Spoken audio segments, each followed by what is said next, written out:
All right, I'm here with Andrew Gold. Hi, Andrew Gold. How are you? I'm good, Christopher Ryan. How are you doing?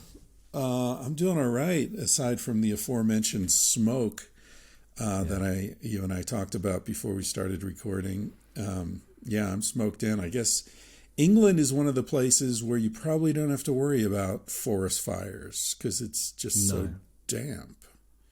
it's very damp. It's foreign to us. We don't really understand what a forest fire is. I'm still not entirely sure. I imagine that sometimes they're man-made because somebody's left a cigarette or something, but often it's just so hot and nature just makes a forest fire. Yeah, I think most of the fires that we're dealing with in the U.S. are started by power lines. So, yeah, technology is to thank for those. Occasionally, might be a campfire that gets out of control or lightning strikes start them Right. as well.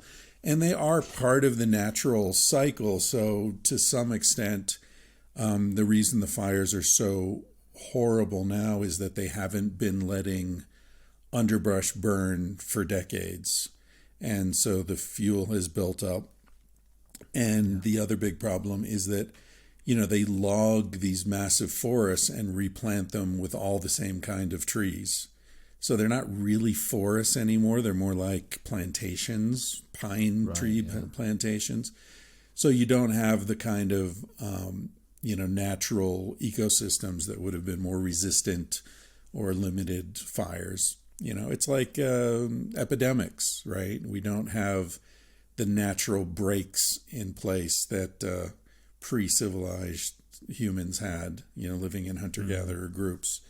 So we have these massive problems that come up. But anyway, listen, Yeah. I watched your documentary in Argentina. I guess you lived in Argentina for a while, right? You speak Spanish quite Mm. well. And Oh yeah. how Yeah. long I were you was down there there? 6 years in the end. I was and 1 year before that in Medellin in Colombia. And yeah, Spanish was my third language if you include English as well. Then I learned French and studied in France for a few years, and then yeah, Medellin in Argentina. And it was just a case of I wanted to add another language. I became a bit obsessed with languages, and once you've got French, you just add lots of O's and A's to the words, and then you basically got it. And then Colombia was beautiful, amazing place, but I wanted somewhere that felt a little bit more like what I was used to in Europe. And Argentina, Buenos Aires is a lot more similar to what I knew. So after a year in Colombia, it was like, right, I need something more me. And yeah, so I stayed there for years and years. My partner, my girlfriend is Argentine. They're the same person. It's not that I got a partner and a girlfriend, though, that's fine as Yeah. well. Yeah, not as far as she knows. No, she'd be livid about that. But yeah, so after 6 years, we moved back to Europe. I say back to, it was for her moving to, and I moved back to Europe with her. And we're in Berlin now. So this is Guten Tag and everything. Now, what are you doing in Berlin? Investigating pedophiles. As one does. As Yeah. one does, yeah. I was Yeah, just I looking at think stuff to do. Yeah, go I on, think I sorry. saw you posted an interview with a pedophile on your website. Is that right? In a park or Yeah, something? that's right, that's right.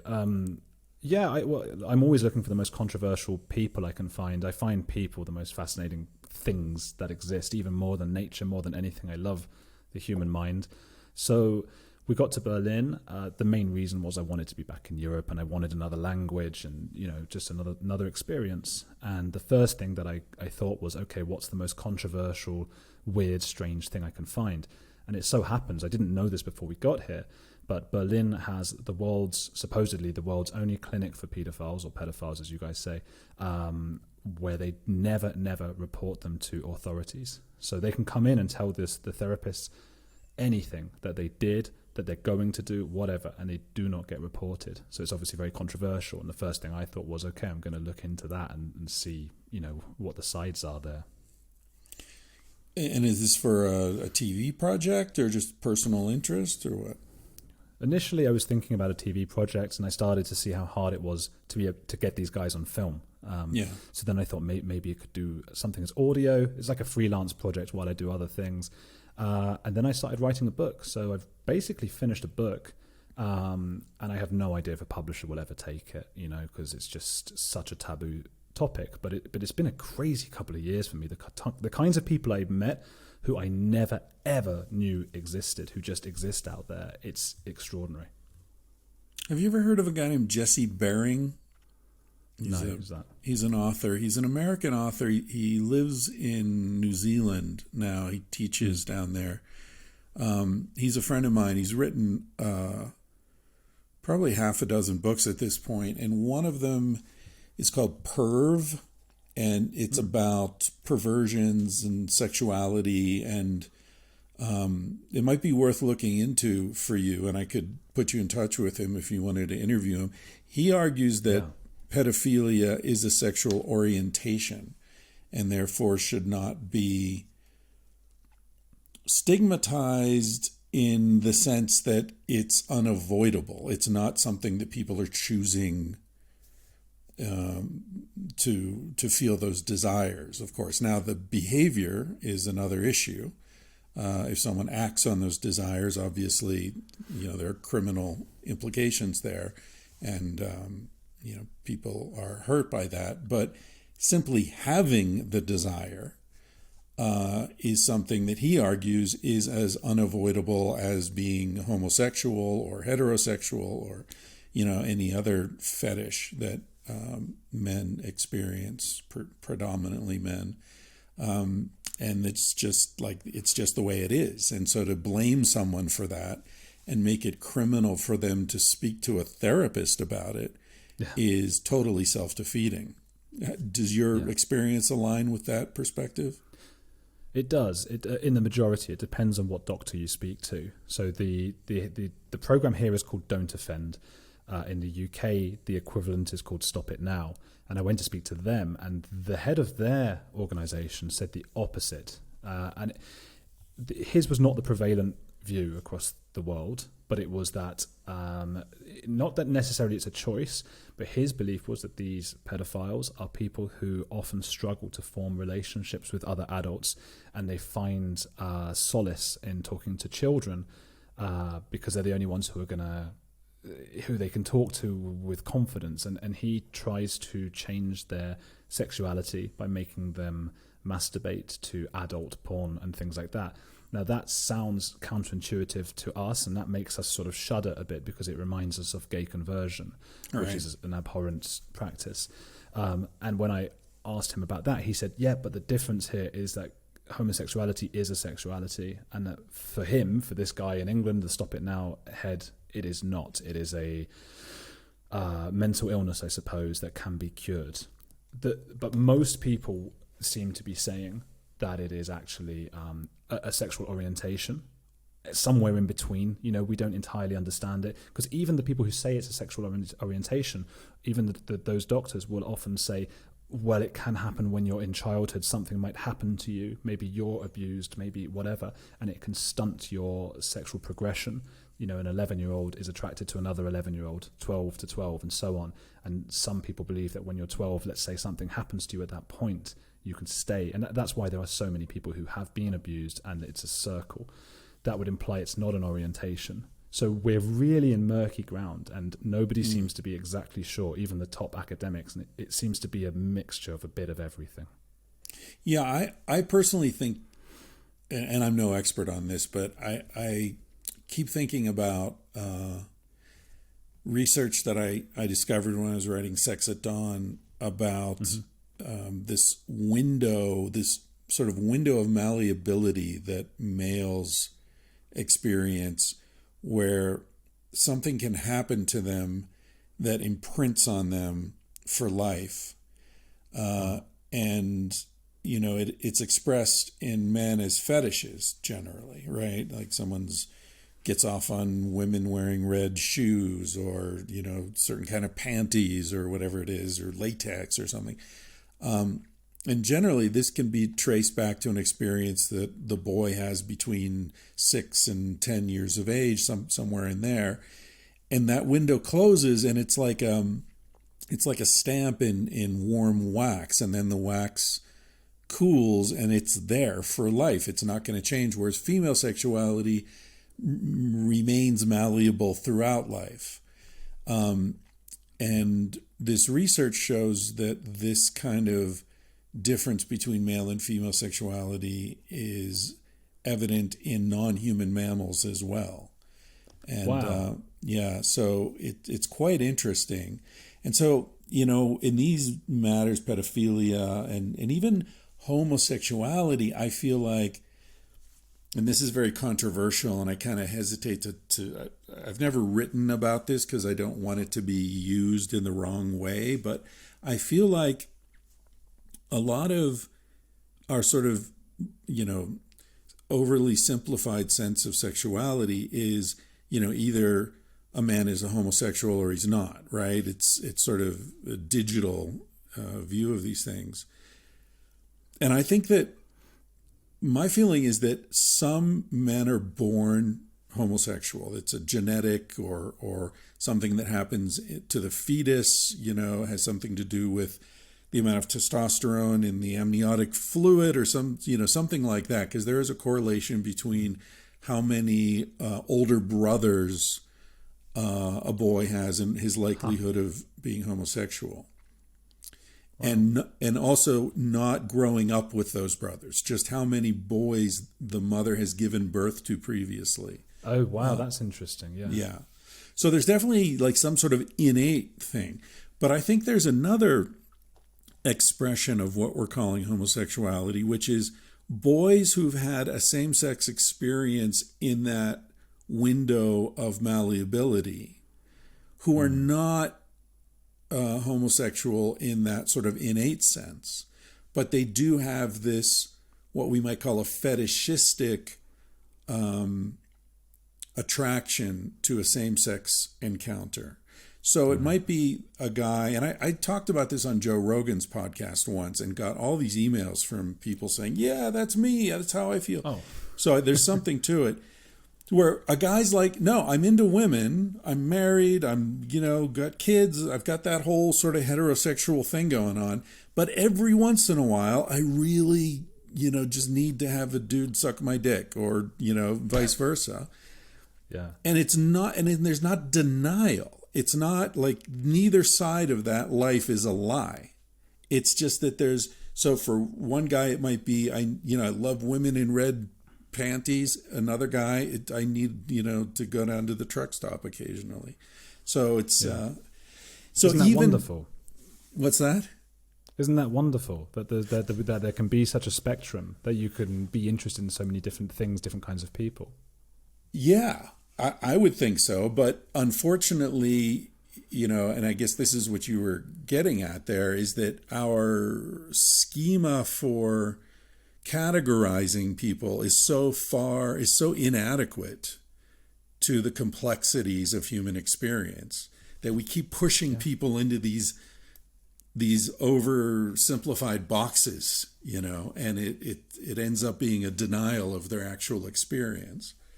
Sure. Well, we do that with outside of sexuality as well, don't we? With somebody who is left wing or right wing or whatever they might be, we make assumptions about the rest of their character.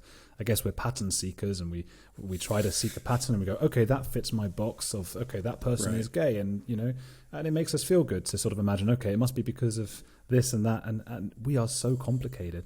I mean, another thing I learned about pedophiles, and I don't want to seem obsessed with the topic. And the other thing is, by the way, for any listeners, you're in the right place. Don't worry about it. I did think so. It's why I mentioned it so early. I often don't mention it at all on podcasts. But by looking into it, and I suppose you've had a similar experience just from looking into very sort of quirky sexual things, from looking into it for 2 years now, I've become quite desensitized to talking about it. So I can be at a dinner table with, elderly relatives, and they'll be like, what are you up to? I'm looking at paedophilia. What are you doing, auntie, whoever? And sometimes people are really shocked, and my girlfriend says to me, like, you can't just keep talking to everybody about paedophilia. They haven't been doing the thing, and she's used to it now, and she will have sort of rational, calm conversations about it in a way, But I mean, what I was going to say is that I went recently to a small village in the middle of nowhere in Germany, and I hung out with, for the day, a 25-year-old woman who is a pedophile and who is attracted to babies. That is her thing. It's infantophilia. And that is just so shocking for us, even for me in that moment. Even after years, I was like, "Oh my God, this is so heavy." And she's a non-offender, like most of the people I met for this book were. But yeah, I kept asking, "Did something happen in your childhood?" and so on, and I couldn't get what it was that made her. And and the other thing is, you're skeptical, aren't you? So you go, are you sure? I think you must be mistaking the maternal instinct for this or that. And she was very offended by that. She was saying, this is who I am, and you're telling me it's not that. I am attracted to these babies, and that's how it is. It's a very strange thing. But then I've seen studies. So the studies suggest that 1% of men are exclusive pedophiles. It means they can't form attraction to adults, and it's very sad. The vast majority of them will never offend. It's thought. But other studies have shown that up to 21% of men in some surveys have shown some attraction to children. And they're not exclusive, so you don't have to worry about those men. They're very, very unlikely to ever act on those urges. But it's really worrying. And that's why I wanted to write a book about it, because it's a huge, even if it's just the 1%, that's a huge percentage of the world. I mean, if you think, it's a huge number around the world. It's bigger than most armies in countries of pedophiles, and we just won't. Which is a scary way to put it. It's a scary. If they ever got together, we'd be in trouble. But no, seriously though, it's amazing that we just won't talk about it. It's so taboo, and if you do talk about it, you might be able to save a lot of children's lives. So that's the thing. That's the serious side of it. I've always felt that, sort of instinctively felt that not talking about things empowers them. It gives them cover. You think about all the years, you're probably not even old enough to remember this, but, the first 3 decades of my life, nobody talked about the even possibility that priests were victimizing choir boys. You know what I mean? That would have had you drummed out of town if you had mentioned that. And of course, the effect of that was that it gave them cover to engage in that behavior. 100%. And on the other side, the non-offenders, they need to be able to speak about it. Because like I say, the majority of them are not offenders. And they say the clinics I spoke to have said there are 3 major risk factors. So basically you have different types of pedophiles. There are the ones who are going to offend no matter what. They're probably psychopathic, right? Then you've got on the other side, you've got ones who will never offend. They know they've got morality and they're going, no, this is wrong. I won't do that. There's also a type who go to the clinic all the time. They turn up at the clinic and they say that they're pedophiles, but they're not. They're people with OCD. And there's a type of OCD called POCD, which is pedophile OCD, and it's amazingly common of these people who have no pedophilia, but they convince themselves that they do and that they might harm a child or something. So the clinic has to run tests on them, and they check, and they're like, "You're not a pedophile. It's sad you think you are, but we can't help you here." Anyway, are they looking? How do they check that? Is it genital blood flow? They do, yeah, they do. Sometimes they do that. There are a few different ways, but I think that was the main one. They talked about a string of, it's all funny, It's strange to think about. But then there's the ones we can help are the ones in the middle of all of that. They're not the psychopaths, they're not the empaths. They're in the middle, and they have huge cognitive biases, and they tell themselves, I don't want to hurt a child, but this won't hurt the child maybe. So those are the ones that the clinic I spoke to in Germany need to get in to the clinic and help them and give them therapy. And for anyone listening who's going, yeah, but I don't care, I don't feel sorry for pedophiles, that's not the point. The point is the victims that they're going to molest if we don't help them. So that's much more important than anything to do with our taboos and our, prudence. Is it prudence or prudishness? I can't remember which one's which. But so they get them in, and there's 3 major risk factors these people have. One of them is getting drunk. So they tell them you should not get drunk. Like whenever possible, do not drink, because that's when you're going to give in to your inhibitions. The other one is, I've forgotten now, but, being around children. And you'd be amazed the amount of these guys I've met who they've said, I would never offend, I would never do this stuff. But by the way, I've just got a job at a summer camp teaching children stuff. And I'm like, what are you doing? No, you're not supposed to be there. And it's actually very scary with the way they start talking about that. You see how the human mind is able to create these narratives in them. They really do. And they're like, no, because it will make it easier for me if I'm around them more. And it's like, no, the doctors are telling you, specifically not to do that. And then the third thing is stigmatization. And that's the same with any kind of criminal action, right? That if you tell people they're bad people, that they're irresponsible and we don't like you and we hope you die and so on, they're just going to go, well, screw you guys, you know, and their cognitive biases are going to take them the other way. If we say to them like, hey, we believe in you and we're going to get you to therapy and like we can help you and you're an important, responsible member of society, they're going to be far less likely to offend, and that makes our children safer. So that's why we need to talk a little bit more about them, I think. Yeah, I agree. It's interesting that stigmatization, you know, relating back to the priests, how homosexuality is stigmatized and so many homosexual men become priests as a way to sort of empower their own denial, I think. And then you end up with these sort of secret societies operating in the Vatican, you know, like it's fucking crazy. Horrible. Yeah. Well, once criminals are together, you know, they tell each other what they're doing isn't wrong, and it's horrific. And I think that also goes back to what I was saying about the way a lot of the guys I've met, they tell themselves, okay, I'm not someone who's going to offend, but I'm going to become a teacher, a summer camp instructor, a lifeguard at a swimming pool. They all had these jobs: football, soccer coach, and I suppose priest or rabbi or imam or whatever religious leader is another way to get closer to children. So let's define some terms here. Pedophile versus pederast. Yeah, I don't even know. What is pederast? I think pedophile, I may be wrong, but I think pedophile simply refers to the desire, right? The philia, the attraction to. Whereas pederast specifically refers to someone who acts on that desire. So they use the word pedocriminal a lot these days. That's the word I was familiar with. And I got in trouble because I was getting, and it takes years, as you know, with this kind of investigations and stuff, and as a journalist, it takes years to earn these people's trust, to get access to them. That's the main job. If you can do that, you've got the story. So I took years, and I was so careful all the time to sort of, you know, get that line right between enabling them, which you don't want to do. You don't want to be like, yeah, man, you go do your thing, you know, because that's not right. But also losing their trust. You don't want to do that either. So you're trying to sort of play both sides almost, or neither side, I suppose. And I had access to this non-offender pedophile message board, you know, so there's nothing like pictures or anything like that. I never saw anything like that. Yeah. These are just guys who help each other. And they tell each other like, hey, you're going to be okay. And there's a lot of talk of, you know, you can imagine there's a lot of talk of suicide and things like that. And they're all going, no, you're going to be okay. Oh, but I had these horrible thoughts. Yeah, but we'll help you. So, you know, and I got friendly, you know, with these people, you know, met some of them. And one day there was a girl called Madeline Mccann who was very famous in the UK. She was a missing child. Went missing years ago. It was devastating. And for whatever reason, exactly, for a variety of reasons, it was more, I mean, children go missing every day, don't they? But this one, I guess the parents were sort of middle upper class doctors and things like that. And she was particularly sweet looking, and it sort of struck a chord with a lot of people in England, rightly or wrongly.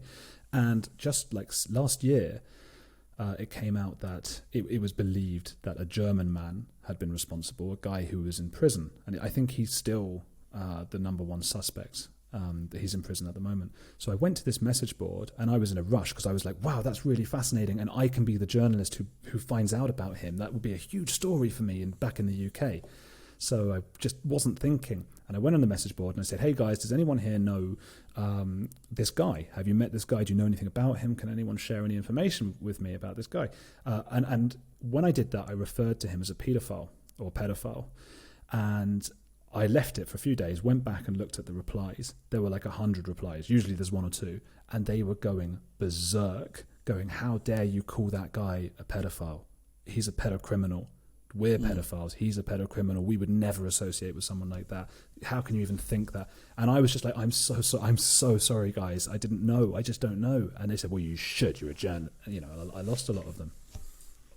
Yeah, but it seems that pedocriminal is a subset of pedophile, you know, to be fair. I mean, I understand their sensitivity.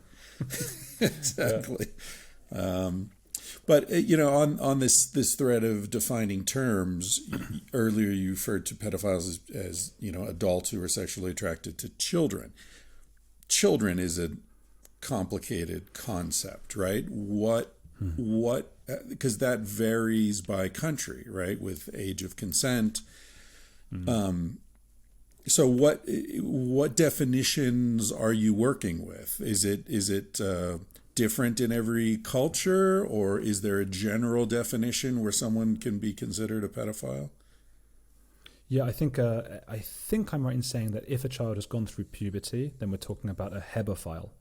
And there have been loads and loads throughout history. I think I'm right, and I can't slander him because he's dead, but I think, was it J.D. Salinger was one of them? I don't know. He can't sue me, can he? But maybe his estate can. But I think it's not something you want to be accused of if it's not true. But right. I think he was what. Anyway, loads and loads of people back in the day, and it was all the rock stars back in the 60s. You know, the baby Beatles. groupies. She was only 16, if you know what I mean. I think we know what he means. In the UK, I mean, 16's fine. I mean, legally, Paul McCartney even now could sleep with a 16-year-old. But there wasn't. Oh, what's the guy? The passenger. Oh, I forgot his name right now. He wrote, "I am the passenger, and I ride, I turn through the city backside." Iggy Pop. Oh, he's guilty of everything. Yeah, well, he sung about a 13-year-old girl. He sung really? a song about a 13-year-old girl, and I think he did get off with her. I think something happened. They were called the baby groupies, so that was a big part of this book I was researching.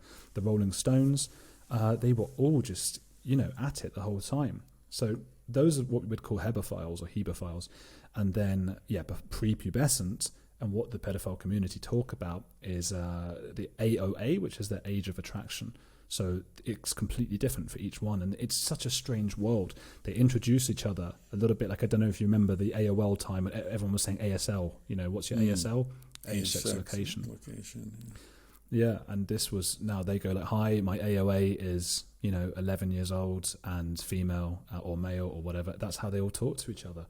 It's a whole bizarre world.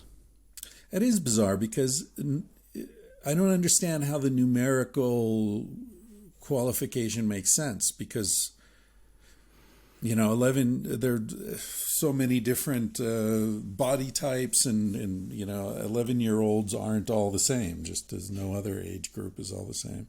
But who am I to question their categorizations? I also saw your video about, sort of tangentially related, the exorcism. That is an amazing piece of film, man. That was really well done. Oh, cheers. Yeah, that was... can you just give some background on that and how you got involved in that?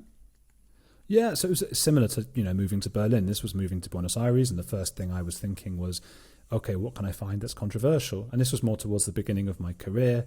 And I did a few things, looking for UFOs for some HBO things, some very small thing that they did, and infidelity and porn, all that kind of stuff, subcultures, those are the things I wake up for in the morning, like, weird stuff. And I think you can relate to that. But yes, I used to see on TV and radio a lot. I'd been there a year or so at this point in Argentina. They kept having this exorcist on. And they'd be talking with him in a way, we don't have TV channels like this in the UK that would take someone like him seriously. But he would get up on the stage and say, just knocked the microphone of my nose. They'd say, it's Halloween coming up. Padre Manuel, that's his name. Padre Manuel, tell us what we should do to ward off some demons. And he'd be like, well, with this sort of smug face, he'd be like, well, you need to have like 3 carrots and some olive oil on some toast. And I don't think it was exactly that, but I'm just sort of looking around my room and thinking, well, I'd fancy a bit of toast. But it was just mad ingredients for food for some reason. And it was all just like, that will stop the devil. So I was at this point getting a bit annoyed by him. I would hear him on the radio, in the taxi. I would hear him everywhere. I got in touch with the BBC, who I hadn't done anything with at that time. And I said, can I make this film for you, And they said no, because of course they said no, because I'd never made anything for them. They liked the idea. The Exorcist thing was quite a cool, fun idea. But also, it's probably the same in the States. Most TV channels are interested in stuff in their own country. At a push, we can get like American stuff published, broadcast, Australian, but something in Argentina, difficult. But I just thought, okay, this is screw it. I have to get closer to this guy. If I never make a film, at least I've hung around him. This in my mind, probably a charlatan. So a friend of mine came out, and we just filmed it, the two of us, and that's what gives it, I think, a very rough and ready look. It's like gonzo journalism, like the old days. I guess Louis Theroux in England does that kind of thing. He used to, and Michael Moore he did some of that stuff, but much more political. And I love that. Like, anything can happen. The camera suddenly turns and a weird thing happens. So I got in touch with The Exorcist. I mentioned the BBC. I was like, I'm trying to sell it to the BBC. You never know. And from then on, I was like the BBC guy in his mind. I had no connection to the BBC, but he was just like, Senor BBC. I was like, yeah. So he's just like emailing all the time. This, it's so funny to see it. Like, my gracious lords, BBC man. It was all like this stuff. Come down and So I started hanging out with him, and we're filming him. And we're doing. How far do you want me to go? By the way, am I going too far in the explanation of the film? No, I encourage people to go and watch it. It's on your webpage for free, right? So anyone can see it. BBC YouTube channel. If you go to YouTube, type "Exorcism: The Battle for Young Minds," that's the title they gave it. He lost his mind with me in the end. He went crazy at me and locks me in like a closet because he thought I was. Suggesting, that he was kissing one of the young women he had exorcised. So I thought he was going to kill me. Which he was. We think so. It sure looked that way to me. Yeah, that's funny. So he sort of saw you as a way to increase his visibility and appeal to his vanity, and he kind of lost his shit when it became clear that you had your own agenda and your own perspective on things. It became a naughty vicar scandal instead of like this big exorcist thing. I mean, we did exorcisms and they were scary as hell. They were really scary to watch. I can't think of another moment in my life where I've seen somebody's mind just dissolve in front of my eyes like that. It's in the documentary, this was like a minute. We condensed it, but I was standing over a woman waving bells at her, pretending that I believed this would help exorcise her, and fully aware this is a woman having a mental breakdown, and it's highly inappropriate. I started to realize at that point it was inappropriate for me to be sort of doing the bells in jest, and from after the first exorcism I no longer did that, because I thought, wow, this is much more serious than I thought. This is really, really a scary trip into the abyss of the mind. There's nothing quite like an exorcism that I've ever seen. Have you ever been around hypnosis? It's well, I've interviewed a hypnotist on my podcast, and he sort of did some stuff to sort of like on the camera to me, and it's all the same stuff. It's just exactly the same thing, I think. Yeah, when you read about the history of Mesmer and the whole the seances and all that kind of stuff, there's a common thread running through there. I think people are a certain kind of person is very eager to let go.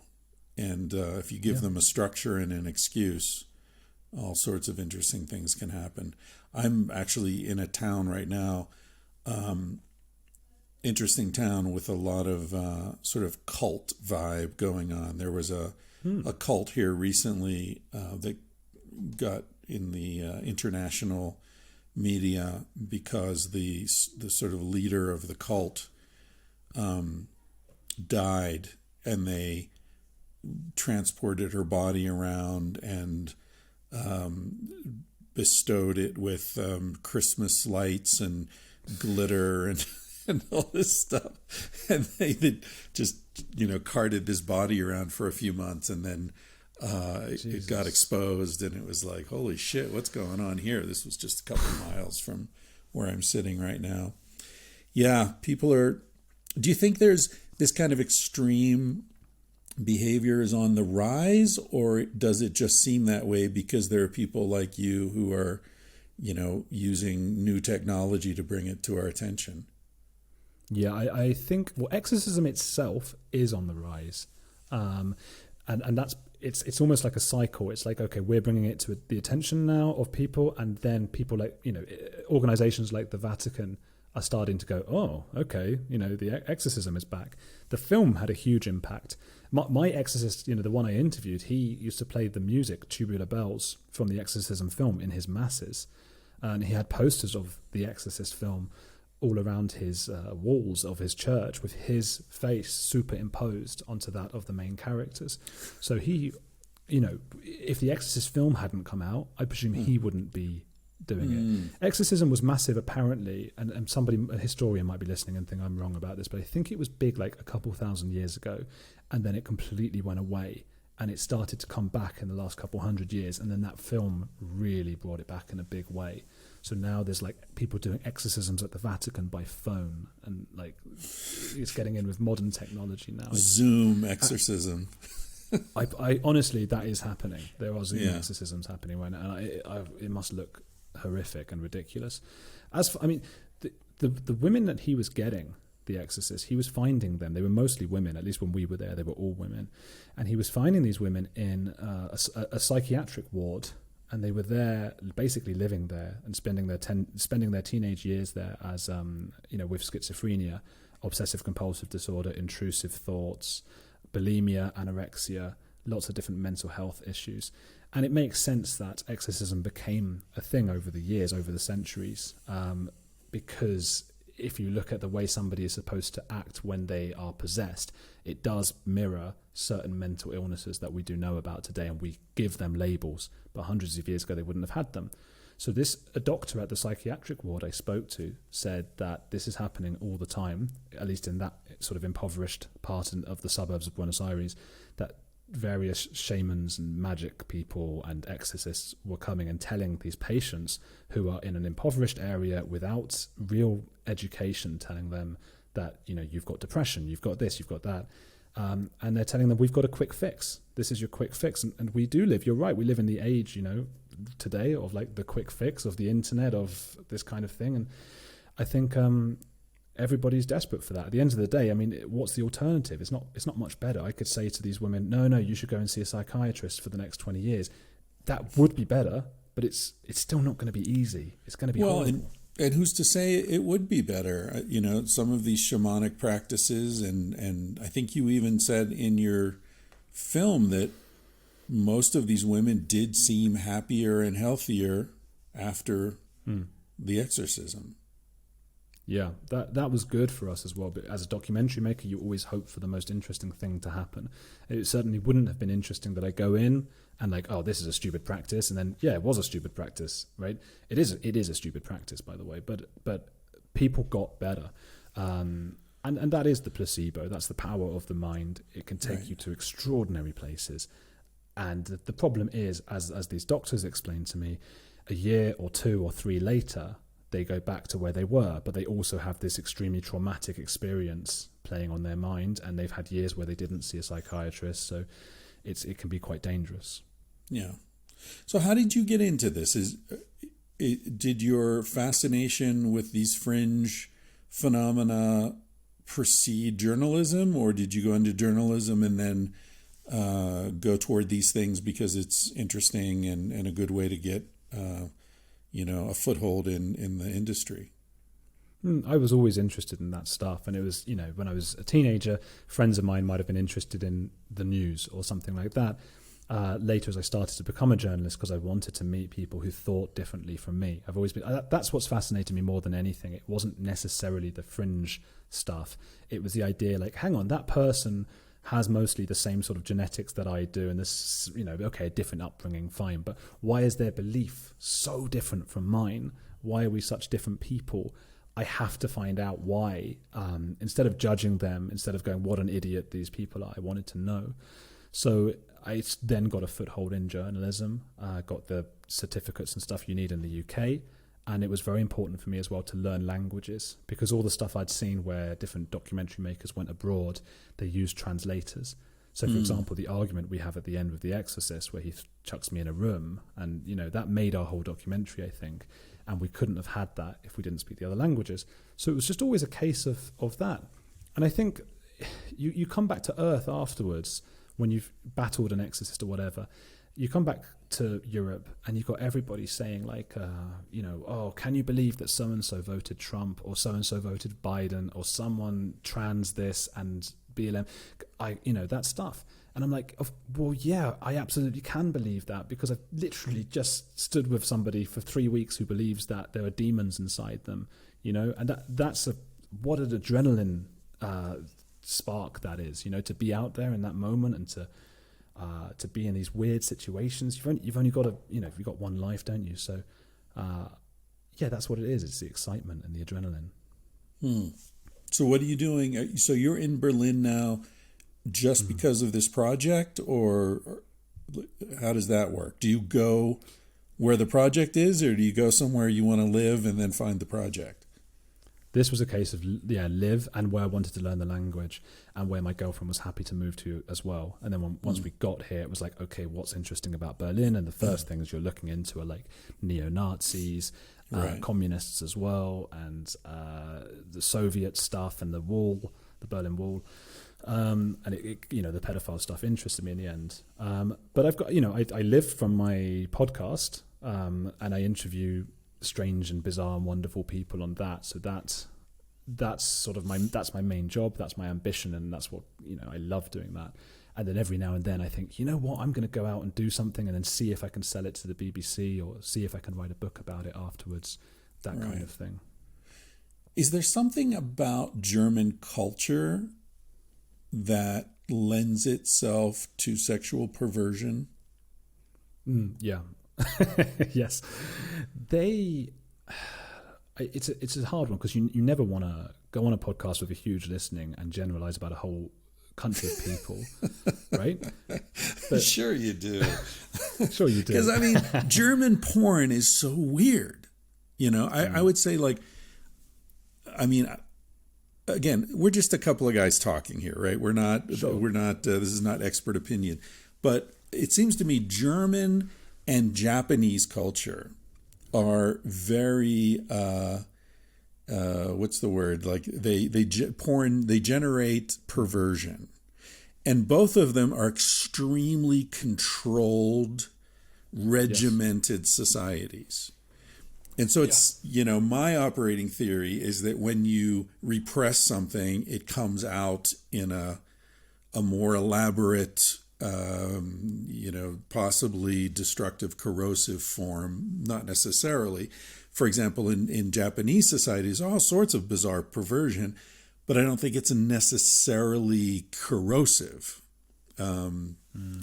All the octopus porn and stuff. What's up with that? There's some weird shit going on. Octopus porn. Tell me about that. Oh, yeah.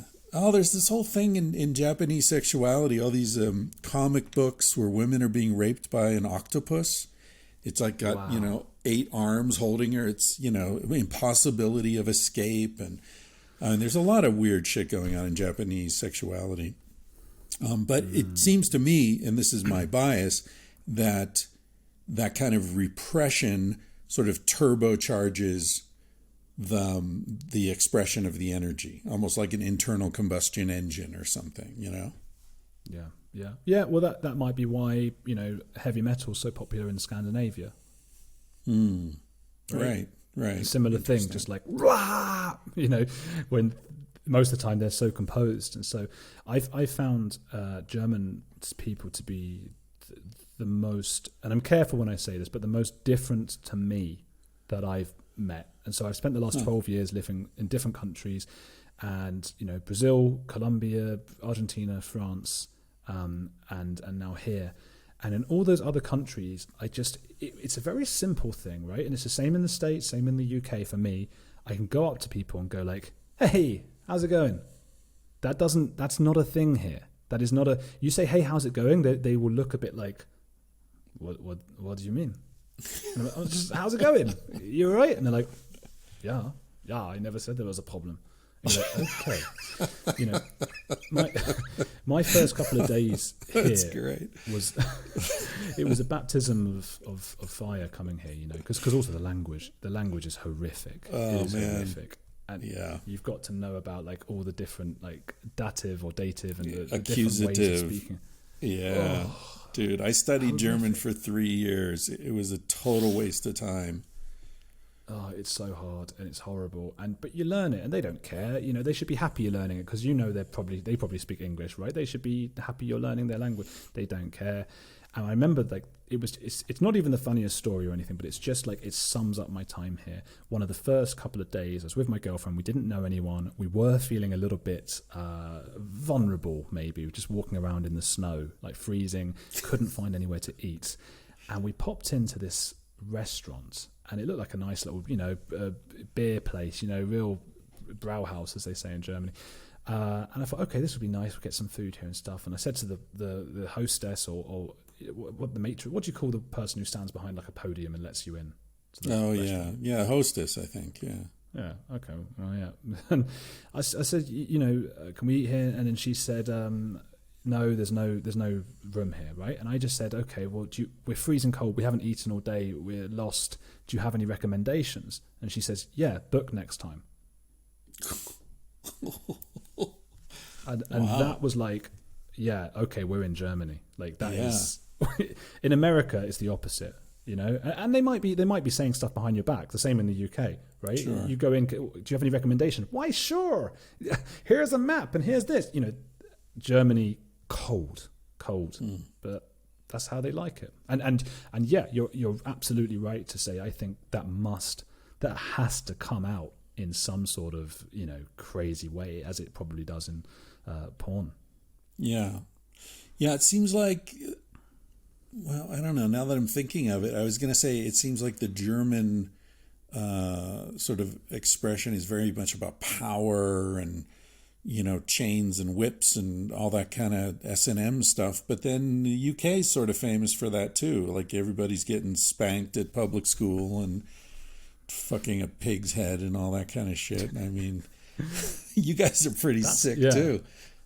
That comes from that's like the upper echelons, isn't it? I think the Germans you're talking about are like the media, just the middle classes or whatever. Right. Everyone. So it's not restricted to the upper class as it is in. Yeah, it's who was it? It was Oswald Mosley's son, I think it was Max Mosley.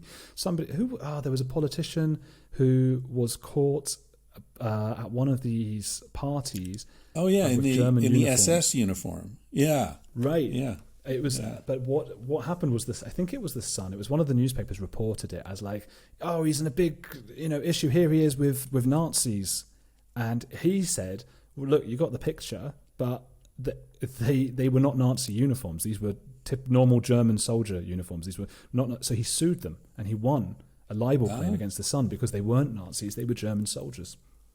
Oh, they weren't members of the Nazi party per se. Yeah. No. Yeah, UK slander laws are very different from American, I think. Maybe. Look, if you say it's Nazis, you're implying something very different. Although we can imagine, what he really was getting off on, thinking about the German soldiers, but we don't know. Yeah. So, what's the name of your podcast? On the Edge with Andrew Gold. On the Edge. And tell us about some of the notable guests that you've had that will draw listeners into your orbit. Well, the most controversial one, not to go back to the same topic, was I did have a pedophile on episode 6. He was an 18-year-old who he's the class president or head boy of his school. And he talked about that and what it's like and hanging out with the children and stuff. It's a bit creepy. So a lot of people have listened to all the episodes except that one because they're like, I can't listen to that one. And that's fair enough. I had one of my probably my favorite one was I spoke to one of the survivors of the Andes plane crash in Chile and Argentina.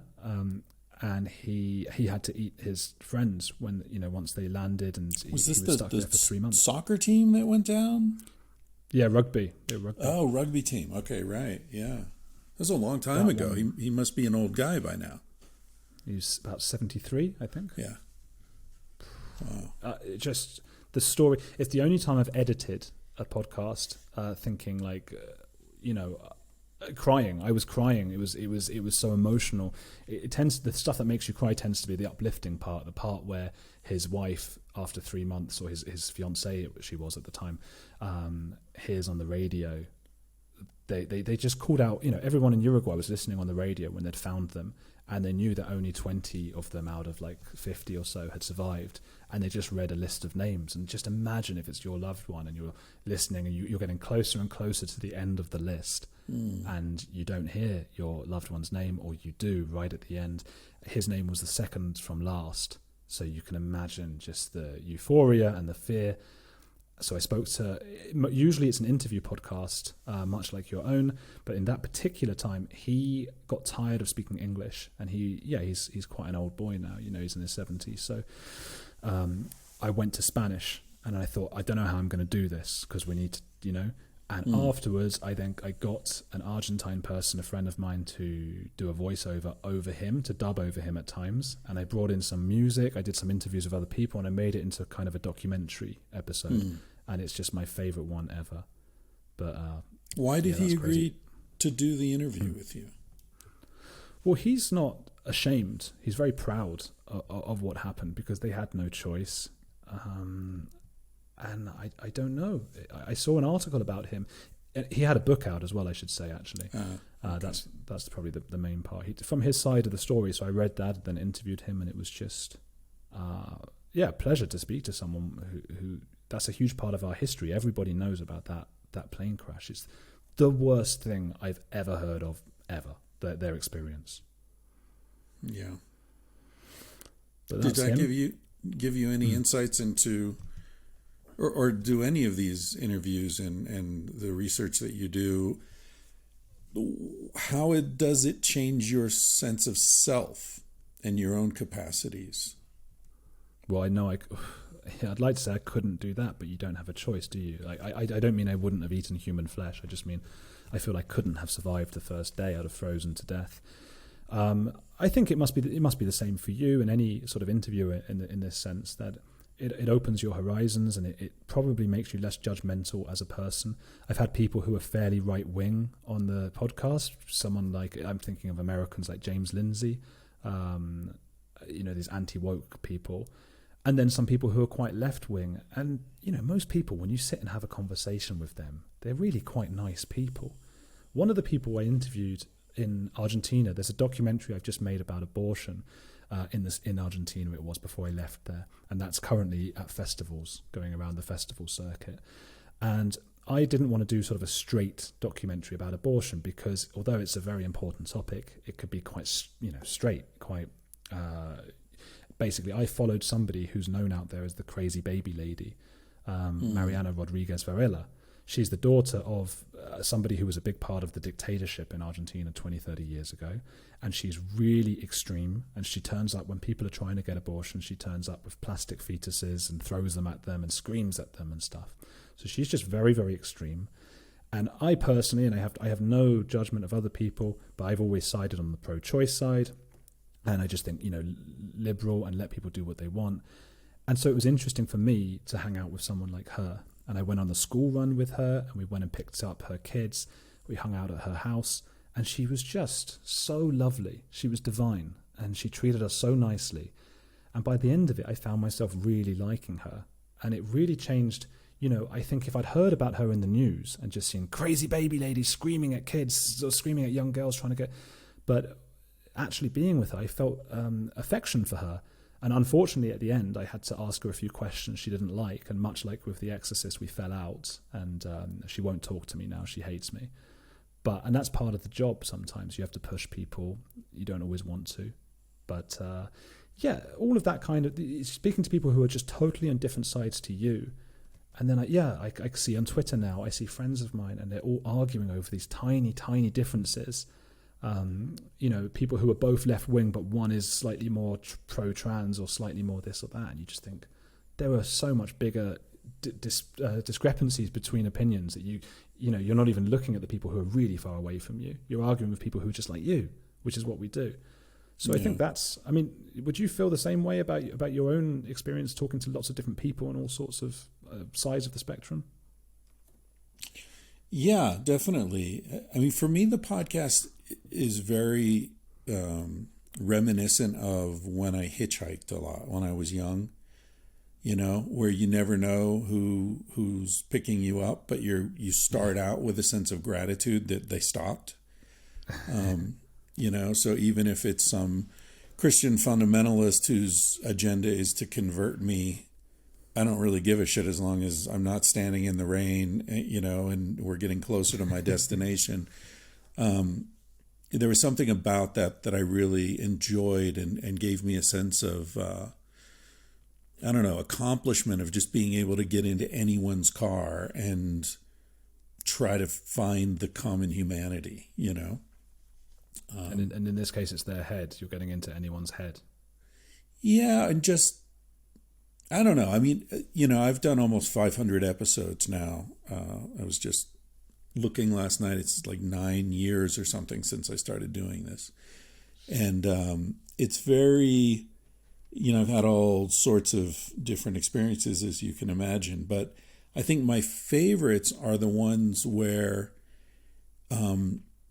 it's someone who I meet by chance who has no public profile, no sense of themselves as a particularly interesting person, but something about them strikes me and I convince them to do this. And in the process of talking, they start to realize how they look, you know what I mean? Like how they appear to others.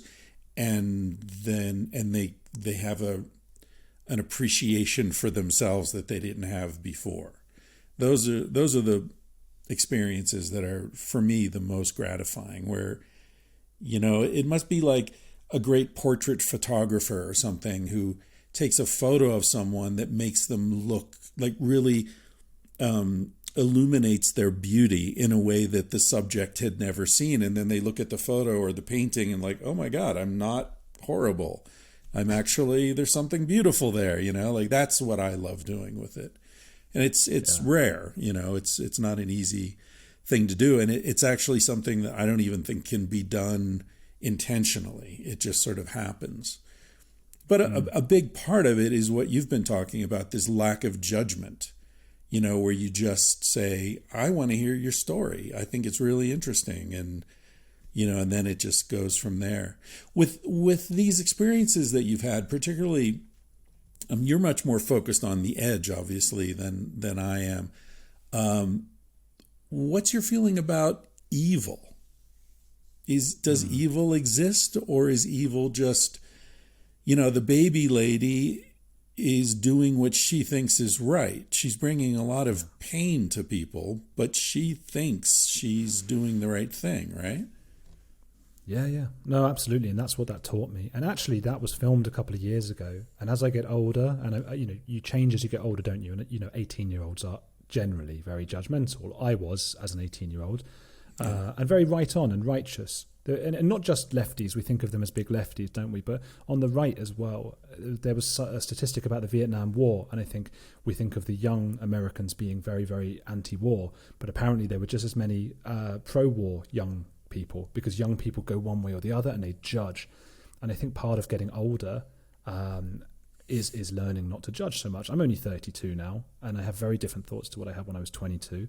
And I'd be disappointed if I don't have very different thoughts when I'm 42 and then 52, because otherwise, what are you doing with your life,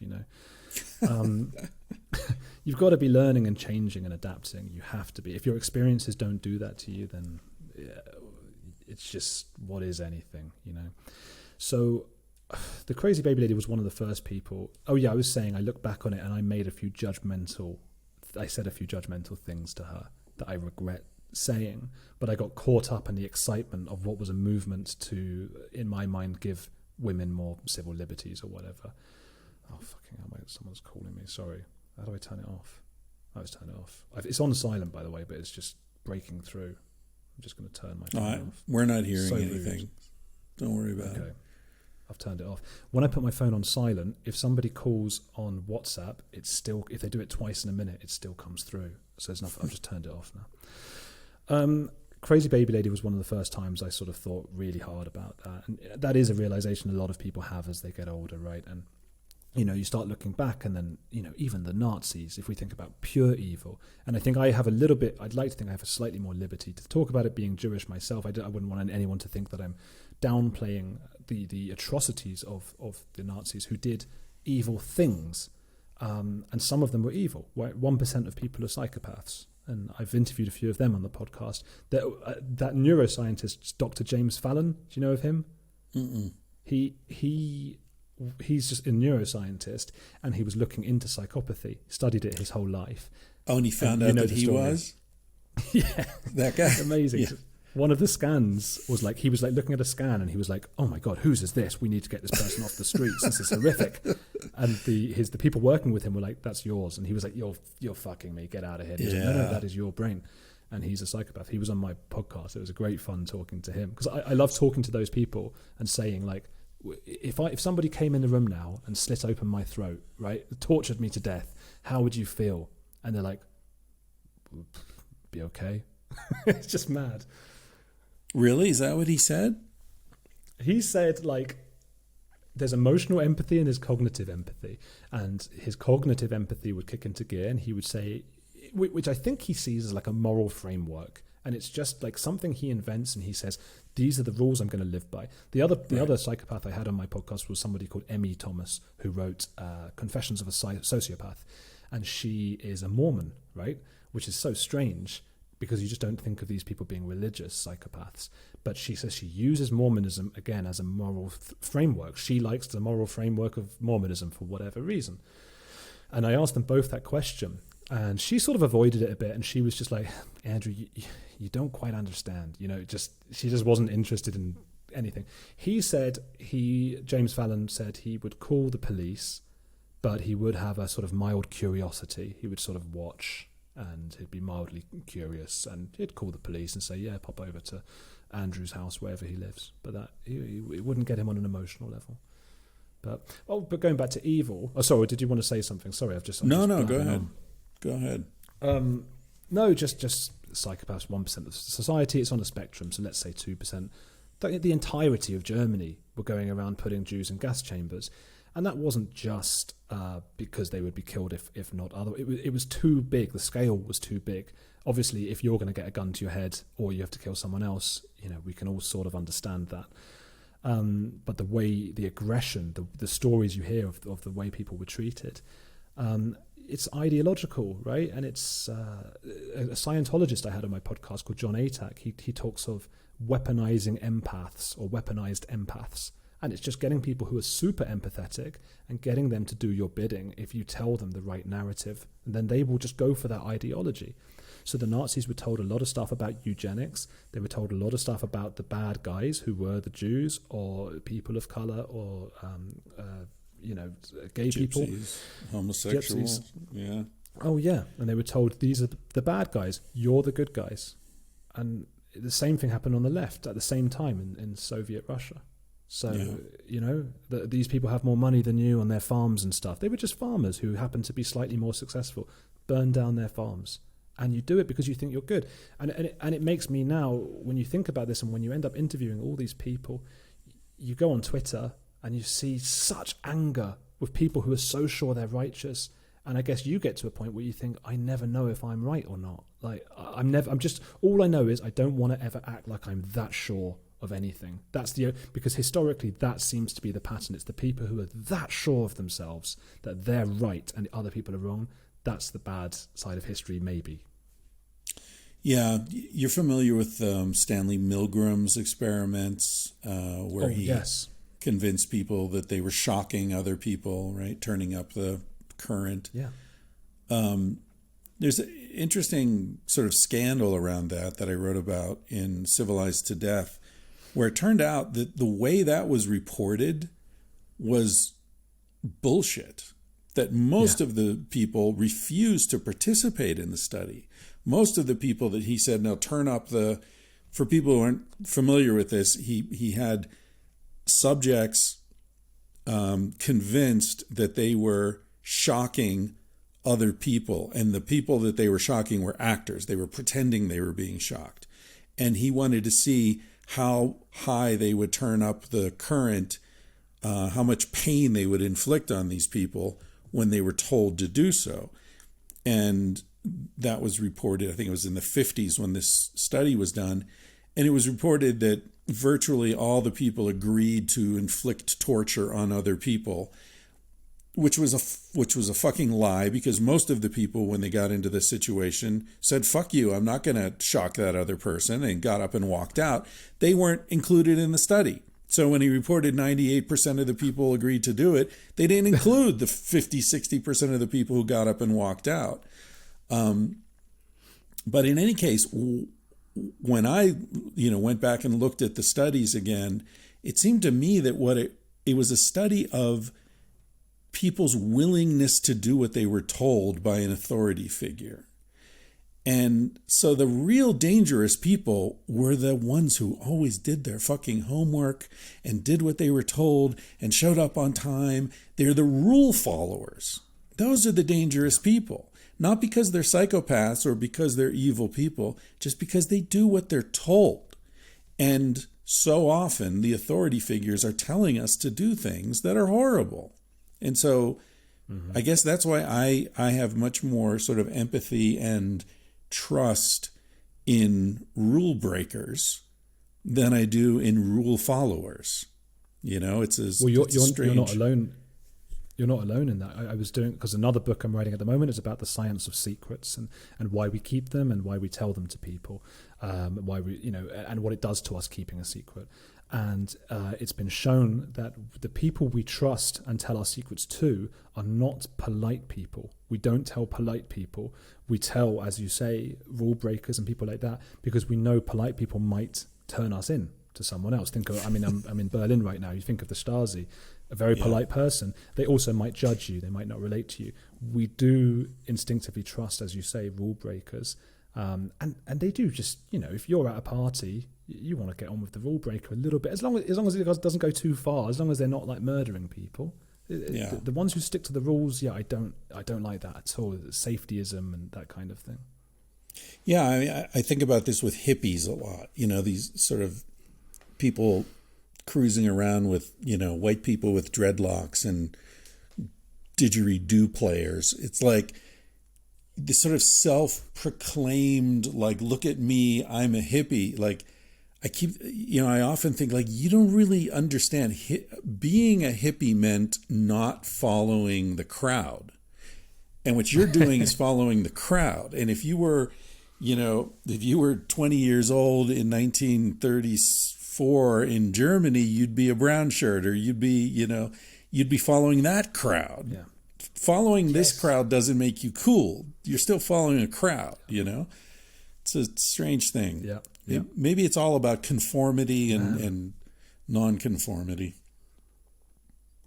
It's so frustrating. And what you're saying, you're like, you're preaching to the choir here, because I love what you're saying. And I've been thinking about that. I'm reading a book by Will Storr called The Status Game. He's coming on the podcast next week. And again, it's all so much is about status.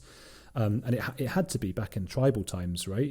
I think it was, what is it? I think between hunter-gatherer time and now, there's been 500 generations of human.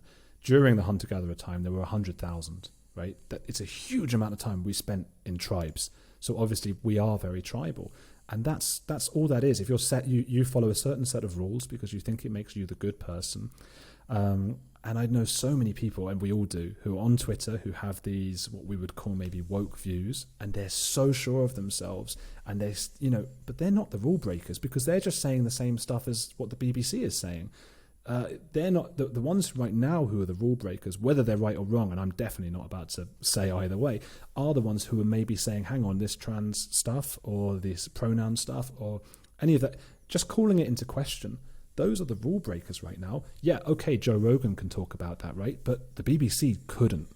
They could not. And they actively last week went about banning people on their Twitter profile, on the official BBC one, anybody who said sex is real. Now, I like the BBC. I love the BBC. They're amazing. They've done so much amazing stuff. But they are the sign of the authority. So if you find your views aligned with theirs, doesn't mean you're a bad person or anything's wrong or anything like that. It just means you are not one of the rule breakers that you might think you are. We all had that thing, in history lessons when I was 15, I used to hear about slavery and hear about the Nazis and imagine, God, if I was back there, imagine what I would do. No, I wouldn't. I'd be scared out of my mind, and I probably would be convinced of a totally different ideology, you know. So it's the people who are not aware of that scare me. Well, maybe you're underestimating yourself, right? Because it sounds like your motivation is to bring attention and compassion and insight to the rule breakers, right? Those are the people on the edge, and to it's the only thing that applies some brakes to these crazy historical pendulum swings are the people who are saying, wait a minute, maybe they're not as bad as you're saying, or maybe it's not as good as you're saying, maybe there's more to it, you know? And there's always an apologetic energy to that, I think, you know, because everybody just wants to answer the damn question and move on to something else. And when you're saying, wait, there's nuance, nobody wants to fucking hear that. But it's really important. Yeah. So I think it's good what you're doing. It's interesting. And maybe, you know, if you had the same kind of personality and insight back in those days, maybe you would have been standing up and doing something different. You're doing it now. Maybe. So. Well, I don't know. Maybe I would just be lazy and just, you know, self-serving. And look, we are selfish as well, aren't we? Everybody's self-serving. And those people are as well, as I talk about the woke people or whatever, and people on the other side. At the end of the day, we're animals, and, you know, what gives us status, what makes us feel good about ourselves, we do. It so happens that I'm at a point in my life right now, it sounds like you're somewhere in that space as well, and a lot of the listeners will be, where we value the kind of person who can take that Socratic approach, you know, like the more I know I don't know, the more I know, or something. And right. Because it makes us feel good to say, hey, look how not judgmental I am. It makes me feel good. So we're just as prone to it as other people who don't get excited about it. Makes me like, look how non-judgmental I am. They get excited about, I'm on the right side of history, and that's their thing. So who knows? Yeah, I just posted something on Twitter this morning saying that, I forget the way I phrased it, but basically I was saying, because the IPCC report just came out, you know, the latest dire, you know, oh my God, we're fucked kind of report. And people are saying, as they have been for 15 years, we've got to do something soon. We've got to change the way we live. And of course we don't change the way we live. And I said something about how, you know, I'm very kind of fatalistic about things because I feel like we convince ourselves that we're different from other animals, but I don't really think we're different from birds flocking or salmon schooling or, you know, these emergent behaviors that come out of groups of social creatures. And I feel like, you know, what comes out of human conglomerations or corporations and the, you know, drive to profit and dominance and exploitation and stuff. And I don't really see how appealing to individuals, like I don't think recycling or eating tofu is going to change the course of history. And, you know, I feel bad about saying that because then people say, oh, then we shouldn't try. And that's not really what I'm saying, but I do feel like we are, you know, sort of floating down a river and we can paddle a little bit toward that bank or this bank, but it's the Amazon. We're in the middle of a massive flow. And to the extent that we paddle this way or that, I feel like we do that more to assuage our own sense of impotence than it's really going to have any impact. I don't know why I'm saying that. Something you just said reminded me. I think you're spot on. I think probably about the selfishness of human beings and how we're just like other animals in that respect. Yeah. I mean, let's be one thing that's not talked about enough with the climate change stuff, right? I think most of us can get on board now with the idea that humans are affecting it. People disagree to what extent, whatever. Here's another question though that isn't asked really, and that's how much do we really, if we're honest, completely honest, right? And I'm talking about the type of honesty where you wouldn't admit it to anyone. You know, you keep this is your dark thought at night. How much do you really care about the grandchildren of your grandchildren? And it could happen quicker than that. I respect that. I understand that. But most people are thinking, 150 years, the Earth's not here anymore. Well, I haven't been here for 100 years at that point. Yeah, and I don't have any children, so it's not even a question for me. Yeah, I think it's interesting how our focus has become so, sort of as religious thinking has subsided and we're not really worried about the afterlife or judgment day anymore. It becomes all about how does this affect me? And the scope gets reduced pretty dramatically. Yeah. But I mean, I said something, I read this article recently in the Atlantic magazine. I've mentioned this on my podcast previously, about geologic time and climate change over geological time. And I think the author's agenda quite clearly was to reinforce the idea that, that this level of carbon in the atmosphere is associated with alligators in Antarctica and, palm trees in Greenland, and like the shit's going to get real weird real fast here. But what it left me feeling was the Earth is constantly changing, right? These volcanic eruptions that send the Earth into an ice age, and then the tilt of the Earth and slight, fluctuations in the orbit around the sun send the Earth into all sorts of different climactic conditions. And so we've been living, civilization has arisen in a very unusual and brief period of climactic stability for the last 5,000 to 10,000 years.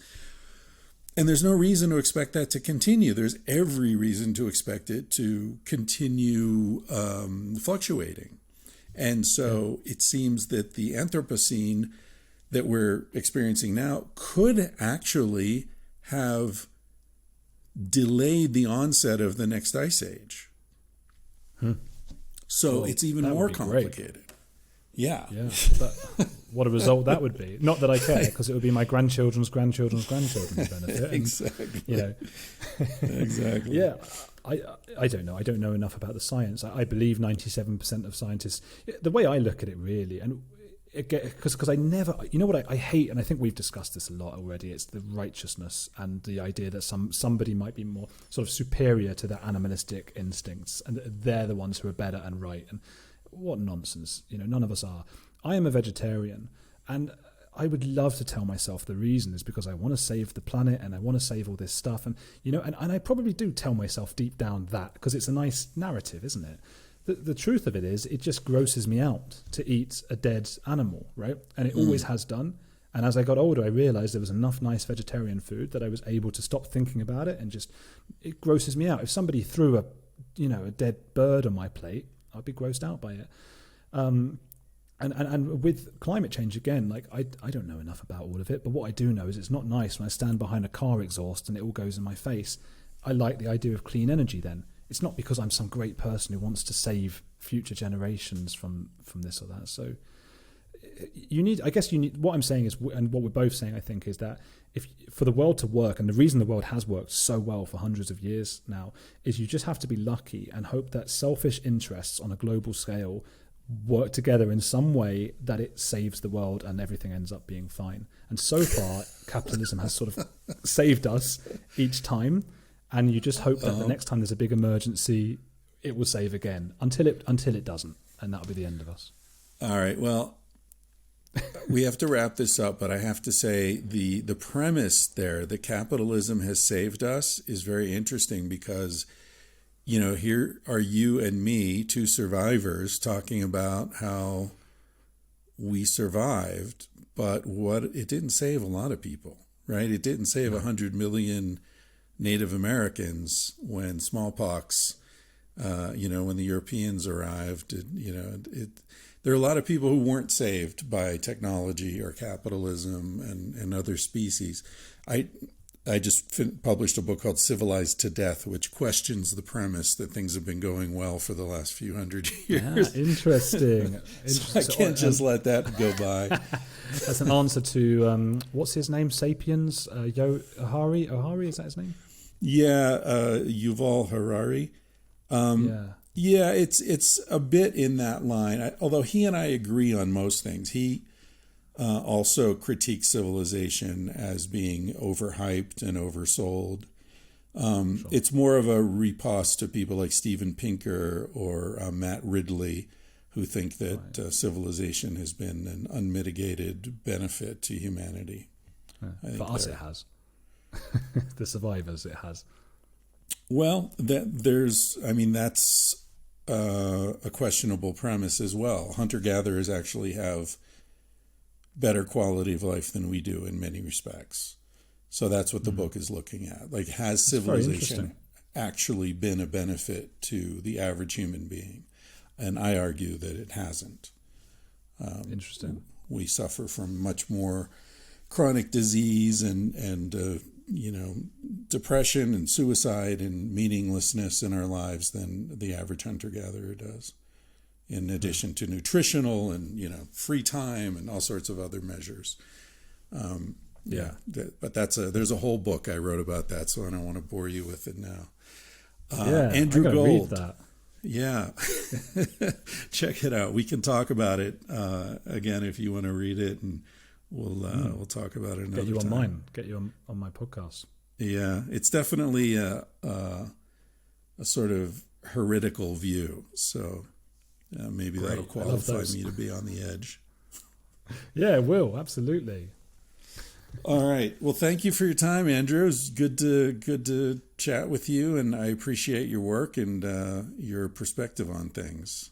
Oh, thank you. Wow, what a pleasure that was. That was great. That was so different to all the other podcasts I've done, honestly. Yeah. I'm a lazy interviewer. I just sort of turn on the mics and see what happens. Sometimes it works out, sometimes it doesn't. Did it work out okay today? Worked out great.